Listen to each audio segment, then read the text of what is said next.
Ýewropa parlamentiniň bir näçe agzasy Türkmenistanyň häkimetlerini hukuk goraýjylaryň toslanan aýplamlary esasında tutuklugy hüküm edilendigine aýdýan Lukman Hursunay Ismatullaýewany azat etmäge çağırdylar. 14-nji iýulda Ýewropa parlamentiniň bäş agzasynyň adam hukuklaryny goraýjy toporlaryň we garasyz neşirleriň ençemesi bilen birlikde ýaradan beýanatynda 2017-nji ýylda bir kanun işden gowylan Lukman Hursunay Ismatullaýewanyň ykbalyna üns çekilýär. Ýatlatsak Ismatullaýewanyň ýolbaşçylary ilki onuň zähmet ruhsatyny resmi taýdan tasdiklap, soňra da ony işe gelmezlikde aýplap işden boşatdylar. Ismatullaýewanyň sözlerine görä, ol näsaglary zerur bolmadyk bejergileri ýazmakdan, ýagny ýolbaşçylaryň hassahany üçin gosmaça girdici getirmek talabyndan ýüze urupdyr. Netijede öz hünäri boýunça işe ýerleşme diýaly edilen Ismatullaýewa ýurt içinde öz hukuklaryny gorap bilmän daşary ýurtdaky garasyz nesire interwiu berýär. Soňra bu mesele 2021-nji ýylyň tomsunda Ýewropa parlamentiniň agzalarynyň guramaçylygynda geçirilen online maslahatynda gozgalandan bir gün soň ol tutsak edilýär. Munyň izi bilen Lukman galpaşdyrylan kizaplyk aýplamалary esasında ýapyk gapylaryň arkasynda höküm çykarylyp 9 ýyl azatlykdan mahrum edilýär. Hursunay Ismatullaýewa geçen ýylyň 16-njy iýulynda çykarylan hökümüň ýyl dönümine gawat ýaýrydylan beýanatda ýurdun täze prezidenti Serdar Berdimuhammedowa Lukmana garşy gozgalan işe gaýtadan seretmäge çağırş edilýär. Beýanatyň awtorlary Lukmanyň garasyz nesire ýüz tutup özüniň söz azatlygy we iş haklarynyň goraglylygy baradaky hak hukuklaryny berjaý edendigini, munyň üçin hem ony uzak möhletlen tutukluk bilen jidalandyrmaly däldigini belleýärler.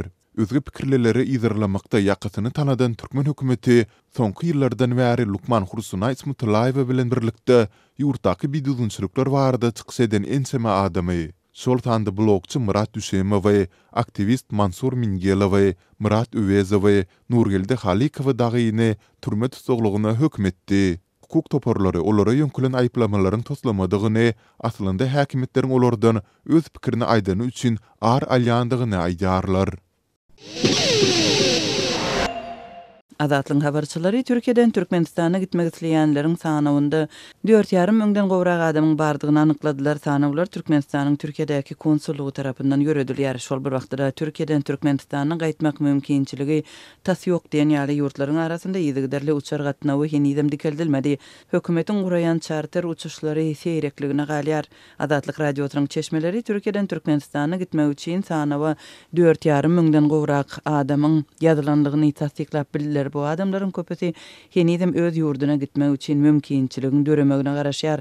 Türkmenistanyň raýatlary 2020-nji ýylda pandemiýa sebäpli ýygyderli uçuşlar ýatyrylandan soň Türkmen konsullugyna ýüz tutup sanawlary ýazylyp başlapdy. Türkmenistanyň hökümeti COVID-19 keseliniň ýaýramagynyň arasynda 2020-nji ýylyň mart aýynda halkara uçar gatnawlaryny doly ýatyryp, ýarym ýyldan soň awgust aýynda raýatlaryny daşary ýurtlardan getirmek üçin charter uçuşlaryny gurap başlady. Seýrek charter uçuşlary bar bolan islegleri kanagatlandyrmaýar. May aýynyň ahirinde Türkmenistan halkara gatnawlaryny bölekleýän dikelti maýyzlarça müň türkmen raýatynyň köplük bolup ýaşaýan ýurdy Türkiýe henidem uçar gatnamaýar. Bu aralykda Türkiýede ýaşaýan türkmen raýatlarynyň arasynda öýlerine dolanmaga islegler artýar.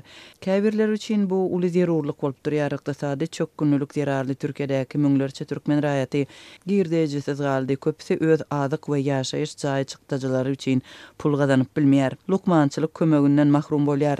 Türkiýede bir kanun ýaşaýan türkmen migrantlarynyň sany artýar. Türkmenistan öz raýatlarynyň möhleti geçen pasportlaryny daşary ýurtlarda uzaltmak işini diňe ýaňy ýakynda ýola goýup başlady. Azatlyk radiosynyň Istanbuldaky habarçylaryň sözlerine görä, häzirki wagtda günde onlarça türkmen raýaty deportasiýa merkezlerine düşýär we boşadylýar. Onuň sözlerine görä, Istanbulda dokumentsyz saklanan türkmen raýatlary köplenç beýleki şäherlerdäki deportasiýa merkezlerine iýerilýär we şol ýerlerde 2 hepde goly wagtlap saklanýar hem boşadylýar. Olaryň ellerine deportasiýa merkezinde saklananlygy hakynda kagyz berilýär. Uçar gatnawynyň bolmadylygy türkmen raýatlarynyň beýleki ýurtlaryň raýatlaryndan tapawutlykda öz ýurduna mejburi deportasiýa edilmegine mümkinçilik bermeýär. Türkmenistanyň raýatlary 2 hepde töwereg deportasiýa merkezlerine saklanýar we öz watanyna iýerilip bilinmeýänligi sebäpli boşadylýar. Uçuşlar ýok we deportasiýa merkezlerine ýer galmaýar. Mysal üçin Awganystanyň we beýleki ýurtlardan bir kanun immigrantlar deportasiýa edilýär. Türkmenistanyň raýatlary bolsa boşadylyp goýberilýär.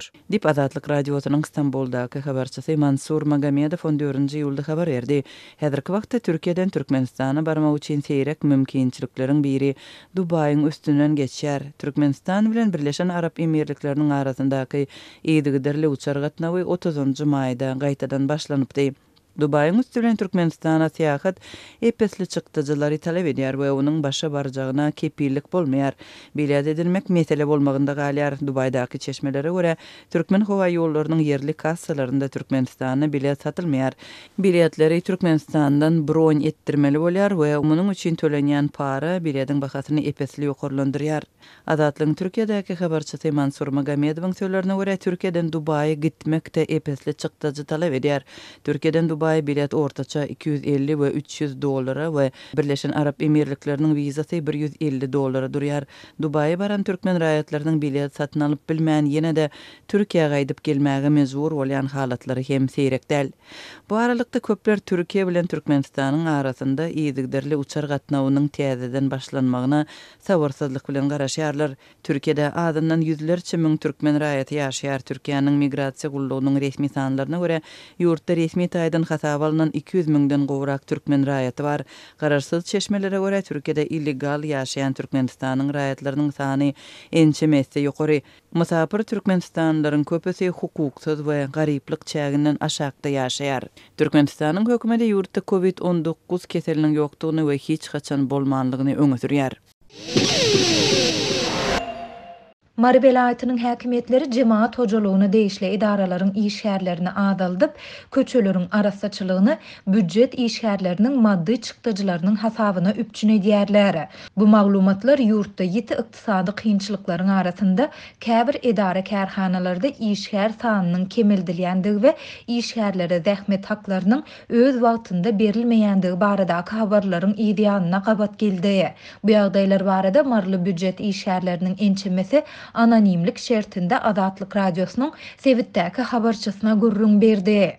Etrapdaky döwlet idaralarynyň her birini etrabary ýollaryň gyralaryndan ýer bölegi paýlanyp berilip, onuň arassaçylygyny üpçün etmek tapşyryldy. Şeýle tapşyryk etraplardaky hastahanalaryň, mektepleriň, çağlar baglarynyň we häkimlikleriň ýol başlaryna gelip gowuşdy. Dip büdjet işgäri 14-nji iýulda aýtdy. Onuň sözlerine görä ýolbaşçylar bu tapşyryklary işgärleriň üstüne ýükleýärler.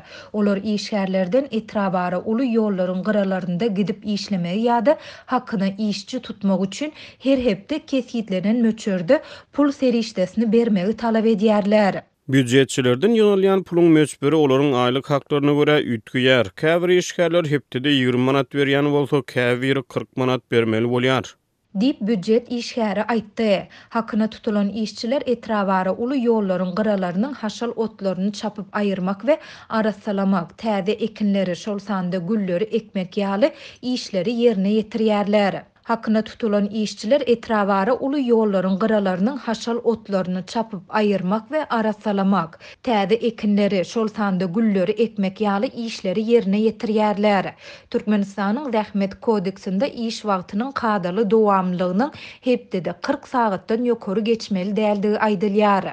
Büdjet işgärleriniň ençemesi idara ýolbaşçylaryna bu kodeksi ýatladyp, öz wezipe borçlaryny ýerine ýetirip, gündelik iş sagatyndan soňra arassaçylyk işlerini geçirmek mümkin däldigini düşündirmäge synanýarlar. Şeýle-de olar özlerinden edilýän talaba, pul serişdesiniň ýygnalmagyna karşylyk görkezmäge çalışýarlar. Eger işlejek bolsaň hökman pul goşmaly diýip büdjet işgäri öz idara ýolbaşçysynyň sözlerini titirleýär we işgärleriň synanşyklarynyň adatça bolşýaly puja çykýandygyny aýdýar. Büdjet işgärlerine bu talaplar we onuň sebäpleri barada resmi düşündiriş berilmeýär. Ýöne käbir idara ýolbaşçylarynyň işgärlere dil üstü bilen beren maglumatlaryna görä, munyň sebäpleri jemaat hojalygyna değişli idaralarda işgär sanynyň azaldylmagy we arassaçylyk işgärleriniň ýetmezçiligi bilen baglanyşykly. Azatlyk bu talaplar we pul goşantlar barada Türkmenistanyň Zähmet we ilaty durmuş taýdan goramak ministrliginiň yerli idarasyndan şeýle-de Marynyň häkimliginden kommentariýa alyp bilmedi. Ýöne bu maglumatlar ýurtda ýiti ykdysady kynçylyklaryň arasynda käbir edara kärhanalarda işgär sanynyň kemeldilýändigi, işgärleriň aýlyklarynyň öz wagtynda berilmeýändigi we olaryň goşmaça töleksiz artyk işlemäge mejbur edilýändigi baradaky habarlaryň ýa-da gabat geldi. Türkmenistanda büdjet işgärleri dürli maksatlar üçin ýylyň dowamında onlarça edek pul goşmaga mejbur bolýarlar. Olaryň arasynda her ýyl döwlet tawşyryklary esasynda alynmaly pagtanyň otog, çürtüm we ýygym işleri, zeýkeşleri gazmak, şugundur we yer alma borçnamalary, bagçylyk mögsümlerinde oturdylýan ýaş nahallar üçin ýygnalýan pullar var. Bu ýyl Balkanyň we Mariniň häkimetleri döwletiň gurbanlyk sadakalaryny hem büdjetçileriň hasabyna berdiler. Türkmenistan soňky ýyllarda öz garaşsyzlygynyň iň agyr ykdysady kynçylyklaryndan birini başdan geçirýär. Türkmen häkimetleri ykdysady kynçylyklary açaçan boyun almaýarlar.